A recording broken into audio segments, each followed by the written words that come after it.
1 अप्रैल को अमित शाह फिर से बिहार दौरे पर आने वाले हैं। नीतीश कुमार ये चाहते हैं कि 40 में से 40 सीट महागठबंधन के पास रहे और अमित शाह चाहते हैं कि 40 सीटों पर उनका कब्जा हो। विजय सिन्हा सिर्फ नाम के लिए भूमिहार है, भूमिहारों के लिए काम नहीं करते। अमित शाह का ये प्रण कि हमें क्या 100 से नीचे उतारिएगा, बिहार का 40 सीट ही हम अपने पास रख लेंगे, महागठबंधन का कब्जा हो और भाजपा को कुछ ना मिले। अमित शाह का आगमन ये बताया जा रहा है कि 2024 की पूरी तरीके से तैयारी है। नीतीश कुमार का वो भाषण कि विपक्षी एकता अगर एकजुट हो जाए तो भाजपा को 100 से नीचे उतार देंगे, और अमित शाह का ये प्रण कि हमें क्या 100 से नीचे उतारिएगा, बिहार का 40 सीट ही हम अपने पास रख लेंगे।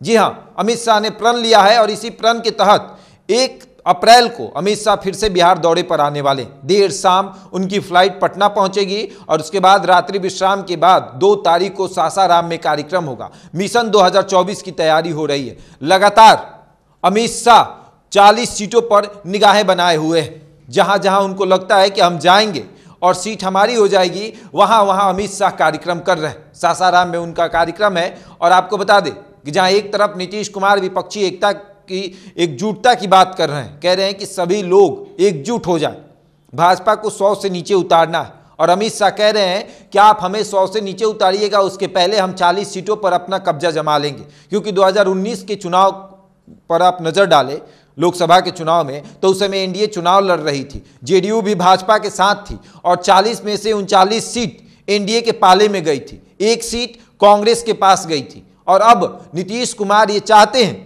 कि 40 में से 40 सीट महागठबंधन के पास रहे।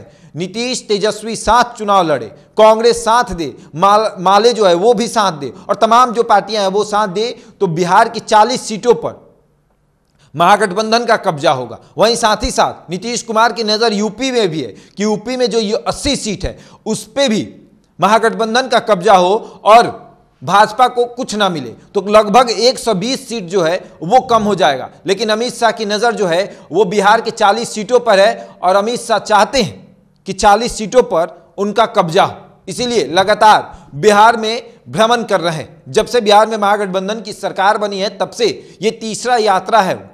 हर समाज को साधने का प्रयास किया जा रहा है। कहा यह भी जा रहा है कि सहजानंद सरस्वती का पुस्तक विमोचन है, उसमें भी अमित शाह हिस्सा लेंगे। तो समझिए भूमिहारों को साधने की कवायद जो है वो भी तेज हो गई है, क्योंकि जिस तरीके से एमएलसी चुनाव में दिखा था, भूमिहार जो है वो भाजपा को धोखा दे रहे थे।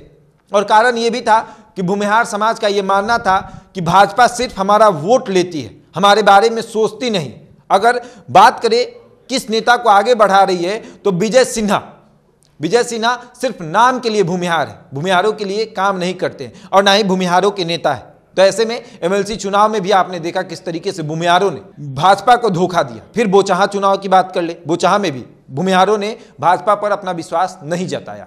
लेकिन अब जो है भूमिहारों को साधने की कवायद जो है वो तेज हो गई। भूमिहारों ही क्यों, हर समाज को भाजपा साधने की कवायद कर रही है, चाहे अगर कुशवाहा समाज कहे या फिर यादव समाज को कहे या फिर भूमिहार समाज, सबको साधने की तैयारी जो है वो भाजपा कर रही है। अमित शाह का आगमन ये बताया जा रहा है कि 2024 की पूरी तरीके से तैयारी है। अमित शाह की नज़र बिहार के 40 सीटों पर है और वहीं नीतीश तेजस्वी की भी नज़र बिहार के 40 सीटों पर है कि अगर इन 40 सीटों में से भाजपा को अगर हम मात दे देते हैं तो भाजपा बुरी तरीके से हार जाएगी। लेकिन अमित शाह का मानना है कि 40 सीट हमारे पास रहेगा। बहरहाल इस खबर में इतना ही। बने रहे हमारे साथ और देखते रहें द इंडिया टॉप।